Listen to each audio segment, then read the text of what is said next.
मित्रांनो सलाम. फेथ अँकर या यूट्यूब चॅनलमध्ये तुमचं स्वागत आहे. मित्रांनो, आज आपण एका आश्चर्यकारक आणि प्रेरणादायी गोष्टीबद्दल बोलणार आहोत. जिथं ख्रिस्ती धर्मावर सरकारची बंदी आहे, जिथं विश्वास दाखवणं गुन्हा मानलं जातं, त्या इराण देशामध्ये ख्रिस्ती धर्म झपाट्याने वाढत आहे. आजच्या व्हिडिओमध्ये आपण बघणार आहोत एक आश्चर्यकारक सत्य, ते हे की इराणमधील गुप्त धर्मांतर. इराण या इस्लामिक देशात ख्रिस्ती धर्म का झपाट्याने वाढत आहे. आपण जेव्हा इराण देशाचा विचार करतो तेव्हा आमच्या डोळ्यासमोर काय येतं? प्राचीन परंपरा, सुंदर मशिदी, इस्लामिक क्रांती आणि एक सक्तीचं धार्मिक सरकार. हा देश जगातील सर्वात कठोर इस्लामिक देशांपैकी एक देश ओळखला जातो. पण आज मी तुम्हाला एका अतिशय आश्चर्यकारक आणि गुपित गोष्टीबद्दल सांगणार आहे. एका अहवालानुसार इराण हा जगात सर्वात वेगाने ख्रिश्चन धर्म पसरणाऱ्या देशांपैकी एक देश आहे. होय, तुम्ही अचूक ऐकलं. एका इस्लामिक अधिराज्यात ख्रिश्चन धर्म इतक्या वेगाने पसरत आहे. हे कसं शक्य आहे? आज या व्हिडिओमध्ये याचा आपण शोध घेऊ.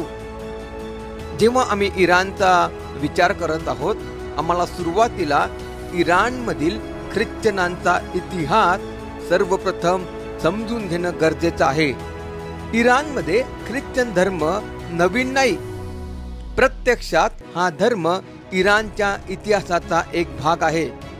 इसवी सनाच्या सुरुवातीच्या शतकांपासून, म्हणजे अगदी पहिल्या शतकातच ख्रिश्चन धर्म पर्शियन साम्राज्यात, म्हणजे जे आधुनिक इराण, या ठिकाणी पोहोचला होता. इराणमध्ये अजूनही आर्मेनियन आणि असिरियन ख्रिश्चन कम्युनिटीज अनेक शतकांपासून राहत आहे आणि त्यांना सरकारकडून मर्यादित अधिकार मिळालेले आहेत. म्हणजे पहिल्या शतकापासून ख्रिश्चन कम्युनिटीज इराणमध्ये अस्तित्वात आहेत.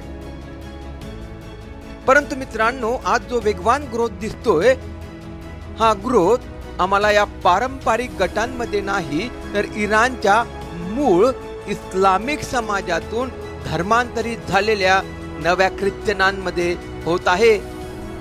का हे होत आहे? का इराण देशामध्ये आज मोठ्या प्रमाणामध्ये धर्मांतरण होत आहे? का लोक ख्रिश्चॅनिटीकडे जात आहेत? इस्लामिक सरकारच्या सक्तीच्या नियमानंतर सुद्धा लोक ख्रिश्चन धर्माकडे का वळत आहे? या मागची कारण यावेळेस आपण बघणार आहोत.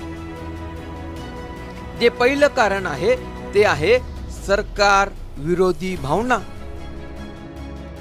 1979 ची इस्लामिक क्रांती झाल्यापासून बरेच इराणी लोक, विशेषतः तरुण पिढी, धार्मिक सरकारच्या कठोर नियमांपासून कंटाळलेली आहे.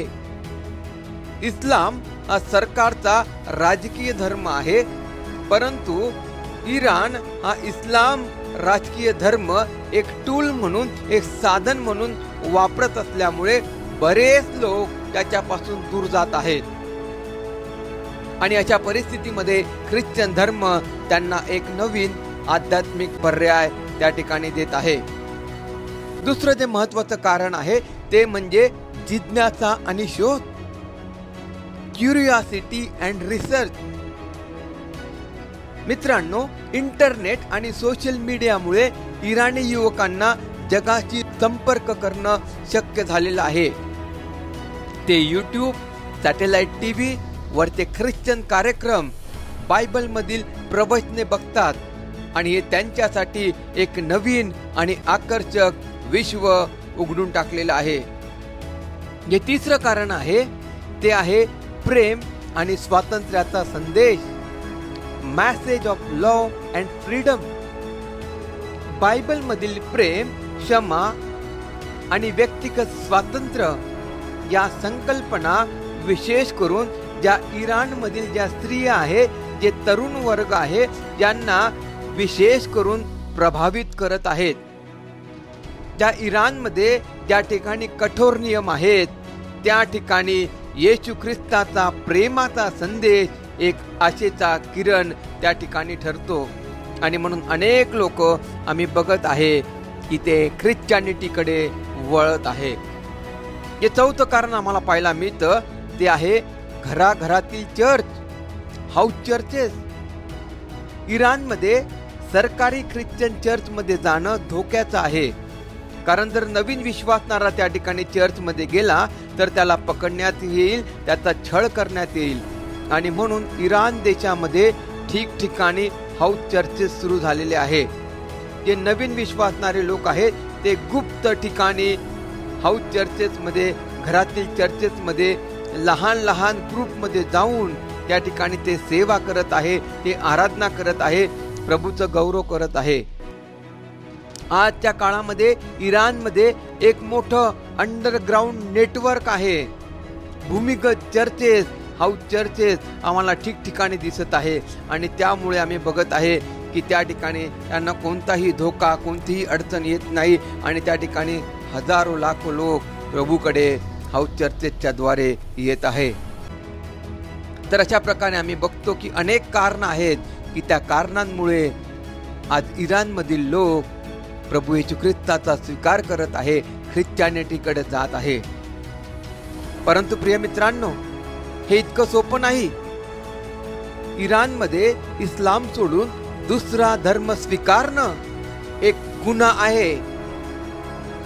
यासाठी खूप मोठी किंमत मोजावी लागू शकते. अनेक वेळेस जे नवीन विश्वासणारे लोक असतात, त्या नवीन विश्वासणाऱ्यांना, त्या नवीन ख्रिस्ती लोकांना अटक, तुरुंगवास, छळ आणि कुटुंबातील बहिष्कार यासारख्या गोष्टींचा सामना करावा लागतो.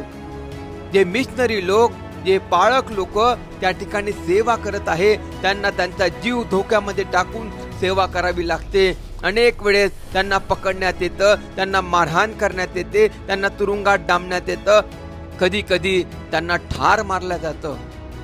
तरी देखील अशा कठीण परिस्थितीमध्ये आम्ही बघत आहे की अनेक लोक प्रभू येशू ख्रिस्ताकडे वळत आहे, प्रभू येशू ख्रिस्ताचा स्वीकार करत आहे.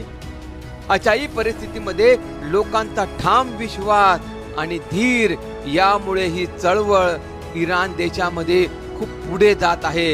ही चळवळ त्या ठिकाणी थांबलेली नाही. मित्रांनो, इराणमधील ही घटना आपल्याला एक महत्त्वाची गोष्ट शिकवते. मानवी आत्मा स्वातंत्र्य आणि सत्याच्या शोधासाठी नेहमीच प्रयत्नशील असतो. शक्तीने ते दाबून टाकता येत नाही. इराणमधील हजारो लोक आपल्या जीवाला धोका पत्करून सुद्धा आपल्या विश्वासासाठी ठाम आहेत. ही केवळ एक रिलिजियस मूवमेंट नाही, तर आध्यात्मिक स्वातंत्र्यासाठीची एक मूक क्रांती आहे. मित्रांनो, तुम्हाला हा विषय कसा वाटला कमेंट मध्ये नक्की सांगा. आणि इराणमधील लोकांसाठी आपण सर्वजण प्रार्थना करूया. जर हा विषय आपल्याला वेगळा वाटला असेल तर लाईक बटन दाबा, आमच्या चॅनलला सबस्क्राईब करा आणि बाजूच्या बेल आयकॉनला प्रेस करायला विसरू नका. अशाच माहितीपूर्ण व्हिडिओसाठी धन्यवाद. पुन्हा भेटूया. God bless you.